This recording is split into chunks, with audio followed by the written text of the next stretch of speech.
The book is on the table. It has been on the table for 20 minutes. The parent has asked twice, reminded once, and threatened screen time twice, and the child has done everything humanly possible in that time.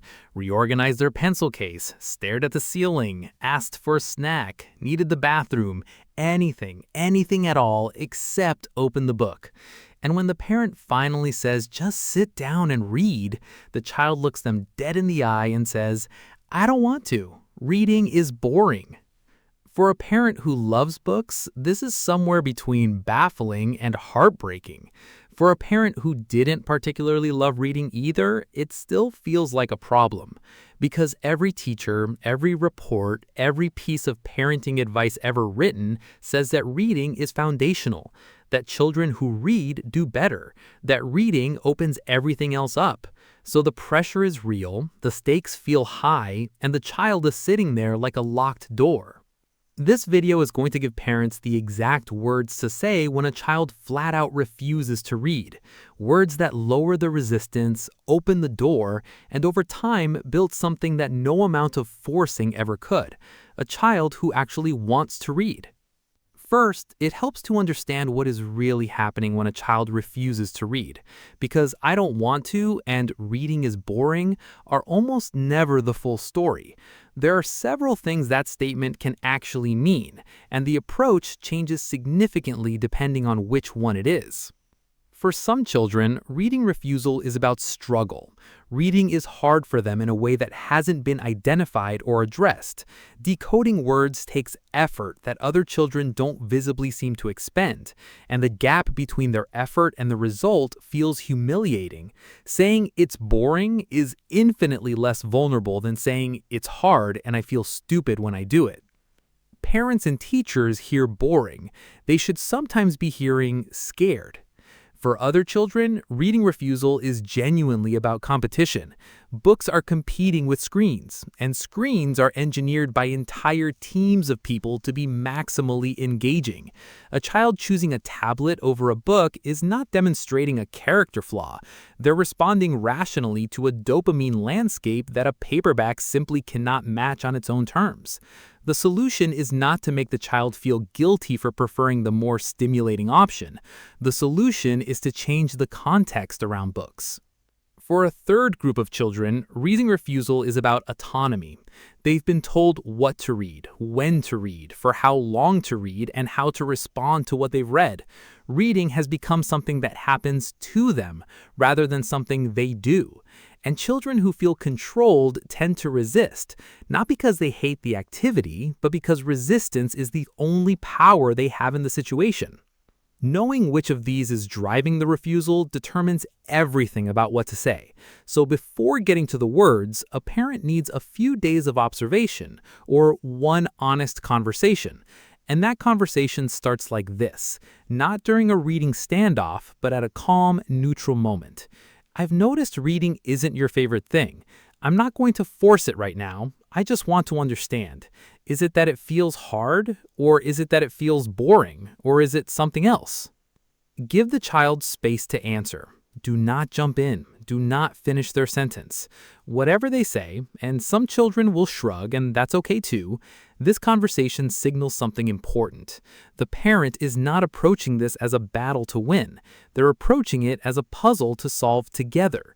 That shift alone changes the child's posture toward the whole thing. Now, here is what most parents say in the moment of refusal and why none of it works. You have to read for 20 minutes every night. Those are the rules. Rules without buy-in generate resistance, not compliance. The child is not persuaded by the rule, they're just waiting for the 20 minutes to end so they can stop. Reading will make you smarter. Children are not motivated by abstract future benefits. A 9-year-old doesn't read a book today because it will help them in 10 years. They read because something about right now is interesting. And other kids love reading, which introduces comparison and shame and virtually guarantees the child will dig in harder against the thing being pushed. So here's the first thing to say when the child refuses. Step back entirely from the assignment framing and say this instead. Okay, no reading tonight, but sit with me for 5 minutes. I want to show you something. Then pick up a book, not their assigned reading, not a book chosen for educational value, but a book chosen purely for the child's existing interests. A child obsessed with football gets a book about football statistics or famous players. A child obsessed with animals gets a book about the most bizarre creatures on Earth. A child obsessed with gaming gets a book about how video games are made. And the parent opens it, finds something genuinely interesting on a random page, and reads it out loud. Not to the child in a teaching voice, just out loud, as if it's interesting, because it is. This approach bypasses every defensive wall the child has built around reading because it does not ask them to read. It just puts something interesting in the air near them. And children are naturally curious. Curiosity is one of the most reliable things about them. The child who was refusing to open a book 5 minutes ago will often find themselves leaning in, asking a question, wanting to know what comes next. And at that point, the parent simply hands them the book and says, "Here, there's more in there." That is the crack in the door. Not a forced 20-minute session, a 5-minute moment of genuine interest that the child steps into voluntarily.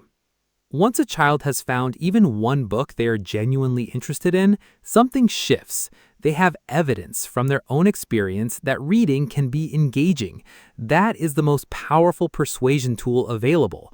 Not the parent's argument, but the child's own memory of a moment they enjoyed. The parent's job from that point is to keep feeding that experience. More books on the same topic. A series once they finish the first one. A trip to a bookstore where they choose anything they want. No parental editorial, no, but this one is better for you. There's a specific phrase worth having ready for the child who has been reluctant for a long time and remains skeptical even after one good experience. When the child finishes a book they actually liked, even a thin one, even a graphic novel, even something that feels light, say this: "You just read a whole book. How does that feel?" Do not add anything after it. Just ask and wait, because a child who has just completed something and is asked how it feels will almost always find something positive to say, and hearing themselves say it is far more powerful than being told it by a parent. There's one more scenario worth addressing: the child who has a reading assignment for school, not optional, and is still refusing. In this case, the parent cannot simply replace the assigned reading with something more interesting, but what they can do is change the format. Say, "You don't have to sit and read it alone, let's trade pages. I read one, you read one." Or set a timer for 10 minutes. Just 10. When it goes off, you can stop whether you're done or not. Or simply, "Read it out loud to me. I'll listen."